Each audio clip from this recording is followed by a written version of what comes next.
INC 24 में संजय राठौर, जिला फिरोजाबाद से। आज बात करते हैं राकेश राठौर, सीतापुर से सांसद। आज उन पर झूठा मुकदमा लगा दिया गया है। उनके मामले में रजनीकांत जी से आज बात करते हैं।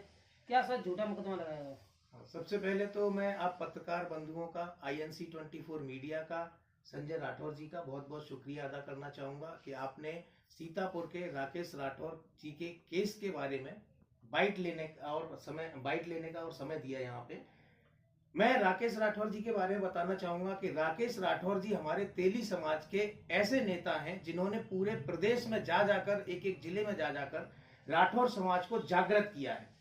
अब विपक्षी खेमे में ये डर है कि जो राठौर समाज है, जो आज 90% वोट भाजपा को देता था, वो वोट शिफ्ट कहीं कांग्रेस में ना हो जाए। एक कारण तो ये है राकेश राठौर जी के ऊपर केस लगाने का। दूसरा कारण है कि अभी कुछ दिन पहले ही राकेश राठौर जी ने अपने घर पे एक प्रेस कॉन्फ्रेंस की थी। उस प्रेस कॉन्फ्रेंस में हमारे प्रदेश के पूर्व IPS अमिताभ ठाकुर जी और उनकी पत्नी श्रीमती नूपुर ठाकुर जी वहां पे उपस्थित थी। और राकेश राठौर जी ने प्रेस कॉन्फ्रेंस में बोला था कि उन्होंने वहां के सीतापुर के जो भी आसपास के भू माफिया हैं, उनका एक कच्चा चिट्ठा पूरा तैयार किया है और आने वाले संसद सत्र में उन भू माफियाओं की पोल संसद सत्र में जाकर संसद में खोली जाएगी। इस बात को लेकर विपक्ष और सीतापुर का प्रशासन इतना बौखला गया कि उन्होंने राकेश राठौर जी के ऊपर झूठा मुकदमा करवा दिया। अब बात करते हैं जिस महिला ने झूठा मुकदमा किया, वो महिला खुद एक शादीशुदा लेडी है। उसके पति जो ये बोल रहे हैं कि 4 साल से सांसद जी शादी का झांसा दे रहे हैं मेरी पत्नी को। आप खुद सोचिए कि कोई पति बिना किसी लालच के इस तरीके से बात कह सकता है? अगर कोई आम आदमी होगा और उसे ये पता चले कि उसकी पत्नी किसी और के साथ संबंध रखती है, तो वो पति सबसे पहले अपनी पत्नी को त्याग दे देगा। लेकिन अगला आदमी कह रहा है कि मैं 1 साल से सबूत इकट्ठे कर रहा था। तो इसका मतलब ये है कि 1 साल से आपने पैसे खा रखे थे सांसद जी को फंसाने के लिए। विपक्षियों से आपने, सत्ताधारी पार्टियों से आपने पैसे ले रखे थे। आप सांसद जी को फंसाना चाहते थे, इसलिए आपने ये केस किया है। इसी बात से प्रथम दृष्टया ही ये केस बिल्कुल झूठा साबित हो जाता है।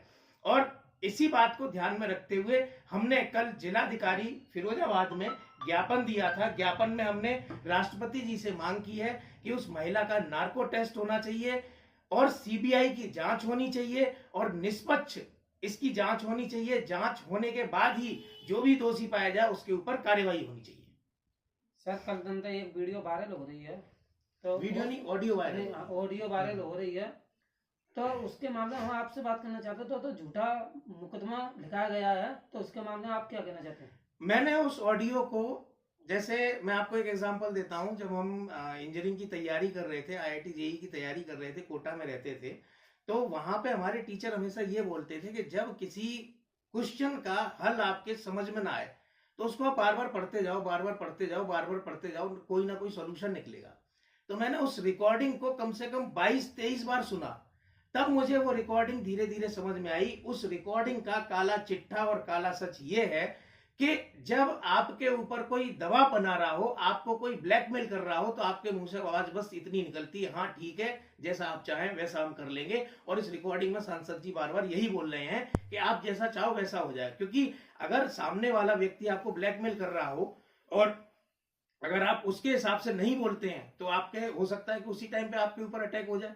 इसलिए सांसद जी यही बोल रहे हैं और सांसद जी की आवाज में साफ झलक रहा है कि उनको ब्लैकमेल किया जा रहा है। और दूसरी तरफ वो महिला जब सांसद जी को कुछ ना कुछ बोल रही है, तो उसमें साफ सुनाई दे, मतलब सुनने में तो नहीं आ रहा है, उसको इस तरीके से एडिट किया गया है। लेकिन जब हम किसी को कॉल करते हैं और सामने वाला व्यक्ति जब बोलता है कि ये नहीं ये पूछो, तो हम सामने वाले की बात ना सुन के और अपनी तरफ से बोलना शुरू कर देते हैं कि सांसद जी कुछ बोल रहे हैं, और महिला तुरंत अपनी बात को पलट के कुछ और बोलने लग जाती है। तो इसका मतलब है महिला के साथ कोई बैठा हुआ है, उससे वो बुलवा रहा है। इस तरीके से उस महिला ने अपने मुंह से ही बोलते हुए सांसद जी के ऊपर आरोप लगाए। सांसद जी ने कभी नहीं बोला कि हमें तुमसे शादी करनी है या हमें तुमसे कुछ भी करना है। उसमें सांसद जी ने एक भी बार नहीं बोला है, वो महिला खुद ही बोल रही है। और महिला जब खुद शादीशुदा है और सांसद जी से ये बोल रही है कि आपने अपनी पत्नी को तलाक देके हमसे शादी क्यों नहीं की, इसी बात को लेकर उसने मुकदमा बलात्कार का लगाया। लेकिन महिला भी तो शादीशुदा है, उसको भी तो देखना चाहिए, उसने क्या अपने पति को तलाक दे दिया? उसका पति तो उसका प्रचार और कर रहा है कि हमारी पत्नी के साथ सांसद जी 4 साल से पक्षपात कर रहे हैं, जो भी कर रहे हैं, इस तरीके से उसका पति प्रचार कर रहा है, जो कि बिल्कुल साफ झूठ दिखाई देता है।